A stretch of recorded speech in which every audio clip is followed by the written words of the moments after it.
बॉलीवुड में हर शुक्रवार किस्मत बदलती है, लेकिन सबके पास वो एक टिकट नहीं होता।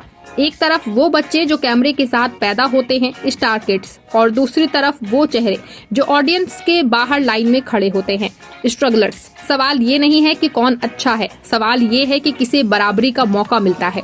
सुशांत सिंह राजपूत, नवाजुद्दीन सिद्दीकी, राजकुमार राव, ये नाम मेहनत की मिसाल हैं। मगर आज भी जब किसी नए चेहरे को लॉन्च किया जाता है तो बैकग्राउंड नहीं, टैलेंट देखना चाहिए, है ना।